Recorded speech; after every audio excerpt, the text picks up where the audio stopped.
Suddenly, the door swung open, and Randolph, the captain of the Perdium Knights, rushed in urgently. The atmosphere shifted instantly, and all present could sense the gravity in his tone. He informed them that it was urgent, and the Lord needed to come out immediately. Zwalter raised an eyebrow, his curiosity piqued, and asked what the matter was. With an expression that clearly carried weight, Randolph revealed the startling news that the young Lord, Ghislain, had returned. Outside, Ghislain strode confidently toward Perdium Castle. He knew that meeting his father would bring great consequences, but he was certain that once his father saw the results of his actions, everything would be all right. Once Ghislain arrived, he immediately took a seat before his father, the two officials, and the knight captain. Albert, though seething with fury, remained silent, waiting for the Archduke to speak. Even Randolph and Homern could not guess what this young man had in mind. Meanwhile, though Zwalter was relieved that his son had returned alive from the Forest of Beasts, he couldn't bring himself to express his relief, for Ghislain had defied his orders. Ghislain calmly addressed his father, his voice carrying a childish tone. His words were simple, that he had returned. Zwalter reminded him that he had explicitly told him not to venture into the Forest of Beasts. Ghislain apologized, stating that it was something that had to be done.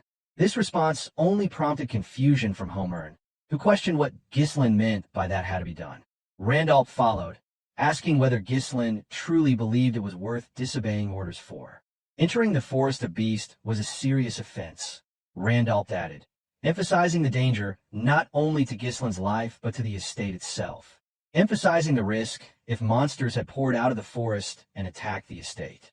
Ghislain, undeterred by their scolding, calmly responded that he was still alive and no monsters had invaded the estate. His response only seemed to fuel Homern's anger, while Randolph shouted at him, demanding to know how he could dare speak back. Albert, who had been silent until now, finally spoke up, asking whether Ghislain found the situation amusing. Given that there had been no incidents in the Forest of Beasts this time, Albert suggested that they could let it pass, though his tone was tinged with frustration as he rummaged through his pocket. However, Albert then placed a letter on the table, making it clear that for this matter, there could be no excuses. Ghislain immediately recognized the letter from Count Rayfold, asking if it was indeed from him. Albert confirmed it, explaining that he had suspected something would go wrong when Ghislain visited Rayfold without warning. Worse, Ghislain had extorted 20,000 gold from Lady Amelia, who had been regularly sending support funds to Perdium. This had enraged Count Rayfold, who was now severing his ties with the estate and calling off the engagement. Albert stressed that this was a serious issue that could shake the entire estate. Ghislain took a moment to think. He was unbothered by the details of the report. He knew that manipulating a money-hungry count was not difficult, but it was clear that Amelia had resorted to working with an enemy to bring him down. Ghislain realized that the leverage he had over her was now useless, and he understood that revealing her secret deals or merchant connections would be seen as attempts to cover up the situation. If he had been even a little late in entering the Forest of Beasts, he would have been trapped in the estate. Time, he thought, was not on his side. He placed the letter back on the table.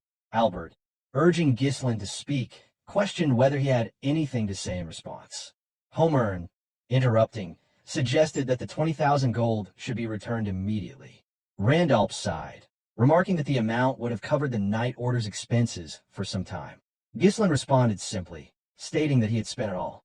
The four men were taken aback, but Ghislain explained that he had used the money to develop the Forest of Beasts. To the others, this sounded like one of Ghislain's usual reckless schemes. He was seen as having no concern for the future of Perdium's estate. Albert, still shocked, demanded to know if Ghislain had truly burned through all that money on a forest full of monsters. Ghislain, without offering excuses for his actions with Rayfold, simply apologized for the situation. Randolph, enraged, grabbed Ghislain by the collar, cursing him as a reckless brat. He reprimanded Ghislain for selling out the future of the estate with his own hands. Homern declared that Ghislain Perdium was no longer fit to be the Archduke and demanded that Ghislain be restrained and thrown into prison. In a calm, nonchalant tone, Ghislain responded that he would personally provide the necessary support funds from now on, including the 20,000 gold. Zwalter, clearly perplexed, asked his son what he meant by that with a calm voice. Ghislain, without hesitation, called out to Belinda, who had been waiting outside. She entered the room, holding a box in her hands. Ghislain explained that if his goal had been merely to enter the Forest of Beasts and return, he would never have started its development. Belinda placed a box on the table, and as she opened it, the older men were initially confused by the glowing crystal inside. However, Zwalter immediately recognized it. Ghislain revealed that was top-grade runestone. The recognition was immediate for those familiar with it, though Albert, seeing of it for the first time, expressed his surprise. Homer took the crystal and examined it closely, clearly impressed. He asked where Ghislain had acquired such a valuable item. Randalt, still processing the discovery, accused Ghislain of trading it for the 20,000 gold, though his face betrayed his shock. Ghislain, however, responded nonchalantly, explaining that he had mined it from the Forest of Beasts. Belinda, standing nearby, shot an annoyed glance at the older men for doubting Ghislain's words. Albert, still taken aback, noted that while the runestone was indeed valuable, it wouldn't nearly be enough to sustain the estate on its own. Ghislain nodded in agreement, but assured them that this wasn't all of it. He then led the group to the outskirts of the estate, where the results of his expedition were displayed in full. Piles of high-grade runestone filled the area, with more being transported in by carriage.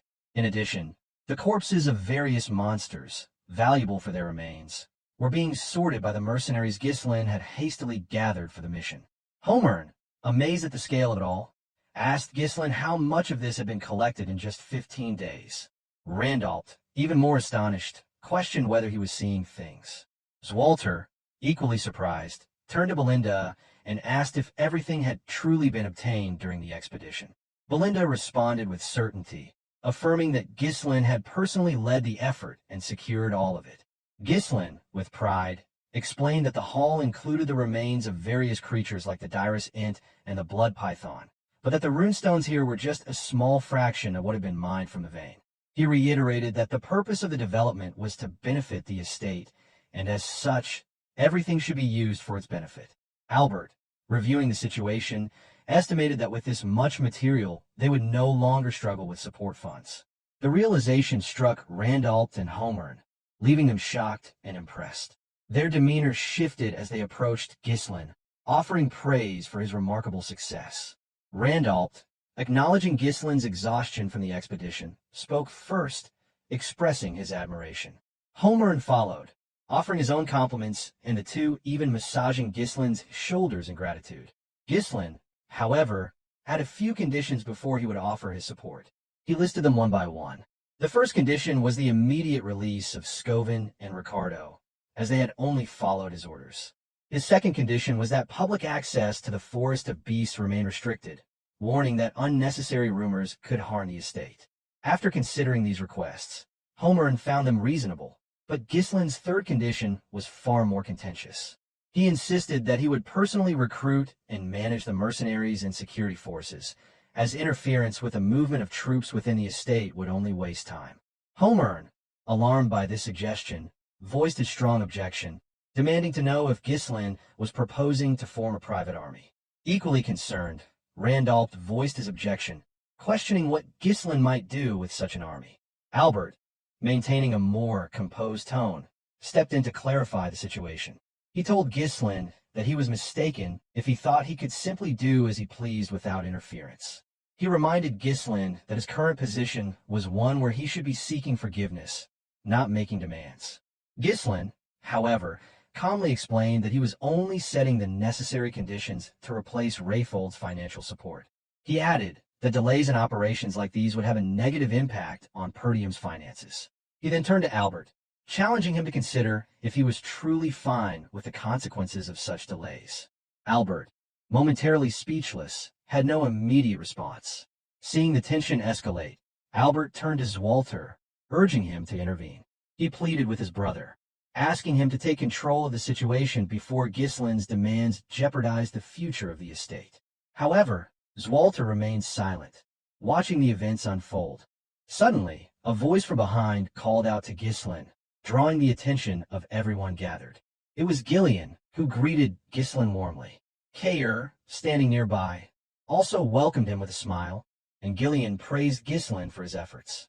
Ghislain responded affirmatively, acknowledging the praise, while the mercenaries who had joined them in the expedition stood in line behind Ghislain, sharing in the sentiment of respect and admiration. Ghislain reported the loading of the runestone was nearly complete and waiting for further instruction. With just a command, they would be ready to move at any time. Kayer, now speaking with more respect and calm, reported that, as instructed, the direst int bark had been stored without preservatives. He then asked what should be done with the blood python.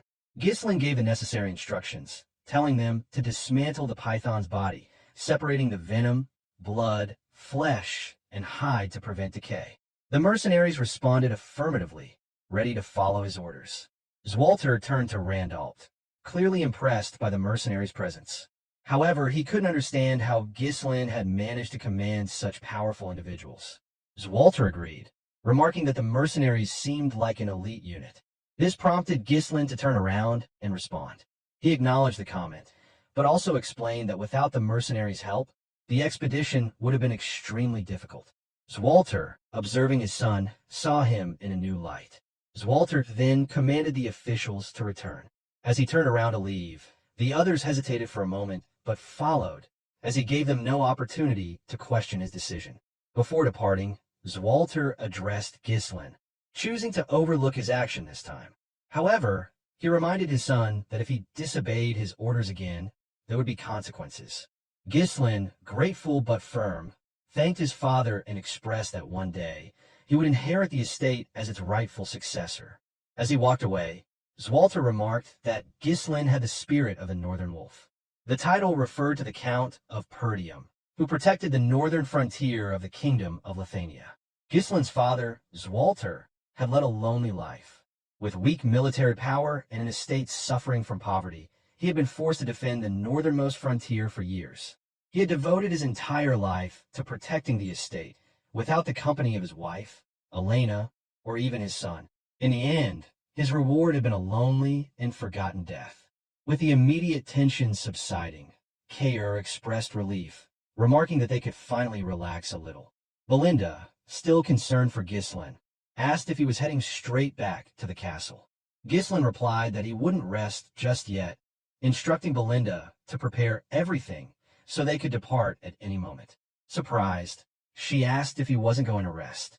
Ghislain, noticing Ghislain's weariness, also suggested that he take some time to recover, pointing out that it was already a miracle he had survived being inside the blood python. Belinda sternly reminded him of the effort it had taken to detoxify the poison from his body and pleaded with him to rest before moving forward. Ghislain, though fatigued, tapped Belinda's shoulder and assured her that he was counting on her. Despite his exhaustion, he knew he couldn't afford to delay the mining process. Word of Perdium securing the runestone vein would spread quickly, and it would soon reach the ears of those who sought to claim the estate for themselves. Deciding to leave the rest to the trio, Ghislain turned to head back, though with each step his breathing grew heavier. He knew they had to strengthen their forces as quickly as possible to a level where no one would dare challenge them. But before he could take another step, his body gave out. He collapsed to the ground, unconscious. Belinda immediately shouted his name, but even without an immediate response, a pang of pain struck the hearts of all who had witnessed the fall of the Archduke. So, friends, this chapter comes to an end. What will happen next? We'll uncover it in the next chapter. Don't forget to rate this chapter out of 10 in the comments.